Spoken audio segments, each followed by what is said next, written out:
కృష్ణ ముకుంద మురారి జయ గోవింద బృంద విహారీ కృష్ణ ముకుంద మురారి జయ కృష్ణ ముకుంద మురారి.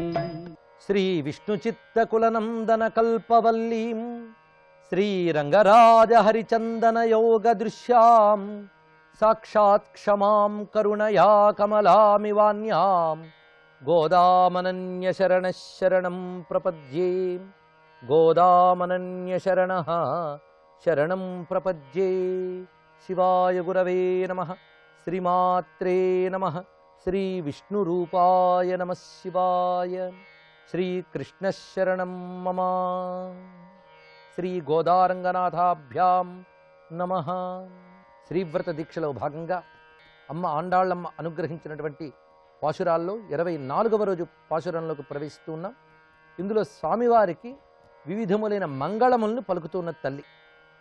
అన్రు ఇవ్వులగం అళందాయ్ అడిపోత్తి சென்றுக்கு தென்னிலங்கை செத்தாய் திரள் போத்தி பொன்ற செகடம் உதைத்தாய் புகழ் போத்தி கன்று குணிலா எரிந்தாய் கடல் போத்தி குன்று குடியா எடுத்தாய் குணம் போத்தி வென்று பகை கெடுக்கும் நின் கையில் வேல் போத்தி என்றென்றும் சேவகமே எத்திப் பறை கொள்வான் இன்று யாம் వందోం ఇరంగ్ ఏలోరం బావై. ఇందులో వివిధములైన మంగళములు స్వామివారి యొక్క పాదములకు బలమునకు కీర్తికి ఇలా వివిధములైన భావాలతో మంగళము ఈ గీతంలో కనబడుతుంది.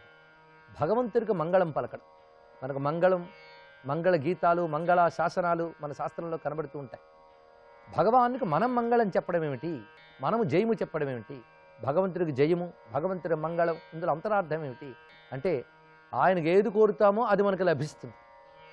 ఆయన సాక్షాత్ మంగళ స్వరూపుడు. ఆయనకు మంగళముగాక అనడంలో 2 భావాలు ఉన్నాయి. ఇందులో ఒకటి, మనం భగవంతుని ప్రార్థిస్తూ మన కోసం ఏం కోరుకోవడం లేదు, ఆయన శుభంగా ఉండాలి అనుకోవడంలో ఒక నిస్వార్థమైనటువంటి నిష్కపటమైనటువంటి నిష్కామమైన భక్తి కనబడుతుంది.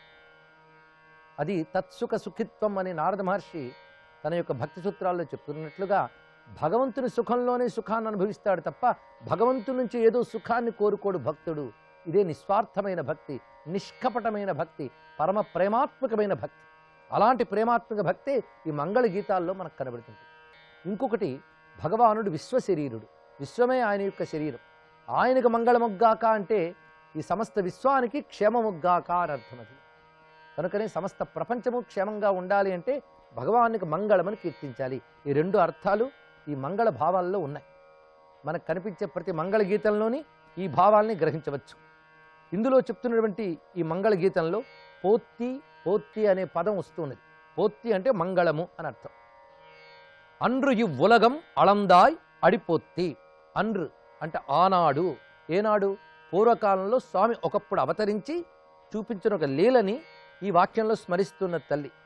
ఈ ఉలగం అళందాయ్, ఈ లోకాన్ని కొలిచినటువంటి అడి నీ పాదములకు పోత్తి మంగళము అంటే ఆనాడు ఈ సమస్త లోకాలని కొలిచినటువంటి నీ పాదములకు మంగళము. ఆనాడు అంటే పూర్వకాలమునందు, అనగా వామనావతార సమయంలో నువ్వు వామనుడుగా వచ్చి త్రివిక్రముడివై ఈ ముల్లోకాల్ని కొలిచావు. అలా ముల్లోకాల్ని కొలిచినటువంటి నీ పాదములకు వందనము. ఇక్కడ స్వామి యొక్క దివ్య పాదములు. అసలు పాదము అంటేనే పద్దులు గతవు అనే ధాతువు నుంచి ఉద్భవించిన పాదం అనే శబ్దం. గమనశక్తిని సంకేతం. క్రమము పాదము, అడుగు ఉంచుడాన్ని క్రమము అని అంటాం. అదే ఇక్కడ పాదము అనే భావంలో కనబడుతున్నది. ముల్లోకాలలోని వ్యాపించినటువంటిది విష్ణుతత్వమే. ఆ వ్యాపకత్వాన్ని తెలియజేస్తున్నదే ఈ పాదం. ఇదం విష్ణుర్విచక్రమే త్రేధా నిదధే పదం అని మనకి వేదవాక్యమే చెప్తున్నది. ఆ విధంగా ముల్లోకాల్లో వ్యాపించిన స్వామి యొక్క చరణములకు మంగళము. ఇది వామనావతాన్ని స్మరిస్తూ ఉన్నటువంటి దివ్యవాక్యం.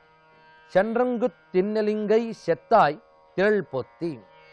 ఇందులో ఉన్న విశేషం అంటే చండ్ర తెన్ ఇలంగై అంటే దక్షిణం వైపు ఉన్నటువంటి అందమైన లంకానగరాన్ని చేరి సెత్తాయ్ దాన్ని ధ్వంసం చేసినటువంటి తిరల్ నీ బలానికి మంగళము. అంటే రావణాసురుడు చాలా అందంగా దిద్ది తీర్చుకున్నాడు లంకానగరాన్ని. అలాంటి లంకానగరంలో ప్రవేశించి ఆ లంకానగర వైభవాన్ని మొత్తం నాశనం చేసినటువంటి నీ బలానికి నమస్కారం. ఇక్కడ చిత్రమైన విషయం ఏంటంటే రామ అనే పేరు రాలేదు, కానీ రామగాథ మాత్రం వచ్చింది. ఈ కృష్ణ పరమాత్మ అన్ని అవతారముల యొక్క సమాహార స్వరూపమైన ఏకావతారం.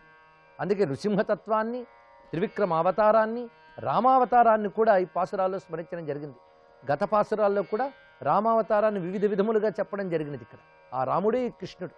అందుకే వివిధ అవతారములు ధరించే నారాయణుడే కృష్ణ పరమాత్మగా పూర్ణావతారంగా వచ్చాడన్న భావం ఈ తల్లి హృదయంలో తొణికిసలాడి ఈ పాసురంలో ఇక్కడ స్పష్టమవుతున్నది. ఇక్కడ లంకానగర శోభని తిరస్కరించి దానంతటిని ఓడించినటువంటి రామచంద్రమూర్తి యొక్క బలానికి మంగళము. ఇక్కడ స్వామి బలానికి మంగళం, ముందు పాదానికి మంగళం చెప్పారు, ఇక్కడ బలానికి మంగళం చెప్తున్నారు. ఇక్కడ విశేషం ఏంటంటే రావణ సంహారం చేసినా అనేవచ్చు కదా, అలా కాకుండా లంకానగరాన్ని ధ్వంసం చేసిన అనడంలో ప్రత్యేకత ఏంటంటే మొత్తం లంకానగరంలో ఉన్న అసురజాతనంతటినీ నశింపజేశాడు రామచంద్రమూర్తి. ముఖ్యంగా రావణుడికి సహకరించిన అసుర బలాన్ని నాశనం చేశాడు. అది ఇక్కడ చెప్పడం ఇక్కడ ప్రత్యేకత. అంటే సమూలంగా అసుర శక్తుల్ని నశింపజేసినటువంటి బలము పరమాత్మది. ఇక్కడ మొదట చెప్పింది వ్యాపకత్వము, స్వామి యొక్క తత్వము. రెండవది ఆయన యొక్క బలపరాక్రమం చెప్పడం జరిగింది. పొన్ర చెగడం ఉదెత్తాయి పుగళ్ పొత్తి, నీ కీర్తికి మంగళం. ఎటువంటి కీర్తి అంటే చెగడం పొన్ర ఉదెత్తాయ్ అంటే శకటాన్ని ధ్వంసం చేసినటువంటి నీ యొక్క దివ్యమైన కీర్తికి మంగళము. శకటాసుర సంహారం చేసినటువంటి బాలకృష్ణ లీలని ఇందులో స్మరించారు. ఇక్కడ ఉదెత్తాయ్ అంటే కాలితో తన్నడం. కేవలం ఒక బండిని తన కాలితో తన్ని ఆ శకటాసుర సంహారం చేశాడు స్వామి. ఆ విధమైనటువంటి నీ కీర్తికి, అది గొప్ప కీర్తే. చూడ్డానికి పసిపిల్లవాడు, కానీ అంత ఉన్నటువంటి శకటాన్ని అవలీలగా తన పాదం చాపి దాన్ని తన్ని రక్షించాడు, జగతిని శిక్షించాడు శకటాసురుని. ఈ విధంగా అనుగ్రహించిన నీ కీర్తికి నమస్కారము, నీ కీర్తికి మంగళము. కండ్రు కుణిలా ఎరిందాయ్ కళల్ పొత్తి, ఇక్కడ కూడా మళ్ళీ పాదములకు నమస్కారం చేస్తున్నారు. మొదట చెప్పిన పాదములు ముల్లోకాల్ని కొరిచిన త్రివిక్రమ పాదములు. ఇప్పుడు చెప్తున్నటువంటి పాదములు కృష్ణ పదములు. ఈ కృష్ణ పదములు ఎటువంటివి అంటే కండ్రు కుణిలా ఎరిందాయ్ కళల్ పొత్తి, వత్సాసుర సంహారం చేసినటువంటి స్వామి యొక్క పాదములు అన్నారు. వత్సాసురుడు, వత్స అంటే దూడ అనర్థం. వత్సాసురుడు దూడ రూపంలో ఒక రాక్షసుడు ప్రవేశించాడు నందబ్రజంలోకి. ఎవరు పోల్చుకోలేకపోయారు. దూడల్లో దూడలా, ఆవుల్లో ఆవులా కలిసిపోతే గోపాలకులు ఎలా పోల్చగలరు? కానీ పరమాత్మ పోల్చుకున్నాడు. ఎంత దుర్మార్గుడైనా మంచి వేషం వేసుకుంటే మనం పోల్చుకోలేం, కానీ పరమాత్మ పోల్చుకోగలడు. ఇది తెలుసుకోవాల్సిన ఆంతర్యం.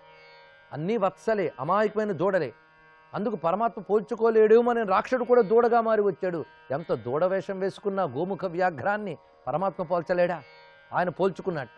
పోల్చుకుని తన కాలు పట్టి గిరగిరా తిప్పి విసిరివేశాడు ఆ రాక్షసుడు. ఆ విసిరివేయని ఎలా విసిరేయంటే ఒక ఒడిశల రాయిని విసిరినట్టు విసిరెట్ట. అది ఇక్కడ కండ్రు కుణిలా ఎరిందా అని తల్లి చెప్పడంలో భావం. వత్సాసురుడిని అలా విసిరాడు. ఈ విసురుతున్నప్పుడు ఆ పాదములు ఎలా పెట్టి ఉంటాడు అంటే ముందు ఒక పాదం చాచి వెనక్కో పాదం లాగి ఉంటాడు. అలా ఉన్నటువంటి కృష్ణ పరమాత్మ యొక్క ఆ దివ్యమైనటువంటి చిన్ని పాదాలను ఇక్కడ తల్లి తలంచుకుని అలాంటి పాదములకు మంగళము అన్నది. కుండ్రు కుడియా ఎడుత్తాయ్ గుణం పొత్తి, ఇక్కడ కుండ్రు కుడియా అంటే గోవర్ధన పర్వతాన్ని గొడుగ్గా ఎత్తినటువంటి నీ గుణానికి మంగళము. ఇక్కడ గుణము అన్నప్పుడు అది శౌర్య గుణము కావచ్చు, కారుణ్య గుణము కావచ్చు, రెండు భావాలు. అందుకు గుణములకు నమస్కారం. మొత్తం వ్రజం అంతా కూడాను ఇంద్రుడు కురిపిస్తున్నటువంటి రాళ్లవానతో కంపించిపోతూ ఉంటే, అల్లకల్లోలు పడుతూ ఉంటే పరమాత్మ దయ చూపించి గోవర్ధన పర్వతాన్ని అవలీలగా అరచేతితో ఎత్తాడు. ఎత్తి మొత్తం అందరినీ కాపాడాడు ఆయన. ఈ కాపాడడంలో రెండు ఉన్నాయి. ఒకటి అందరిపై కారుణ్యము, రెండవది రక్షించగలిగే సమర్థత. ఆ రెండూ చూపించాడు. దీనికి తోడు ఇంద్రుడి గర్వాన్ని అణచాలనేటటువంటి ఒక విధమైన శిక్షా నైపుణ్యం అది కూడా ఉన్నది స్వామి వద్ద. దేవాది దేవుడు, సర్వదేవతల కంటే అధికుడు అనే తత్వాన్ని ప్రకటించాడు ఈ లీలలో. అందుకే గోవర్ధనోద్ధరణ లీల చాలా విశేషమైన లీల నారాయణ లీలల్లో. అందుకు ఆ లీలని స్మరించకపోతే కృష్ణావతారం పరిపూర్ణం కాదు.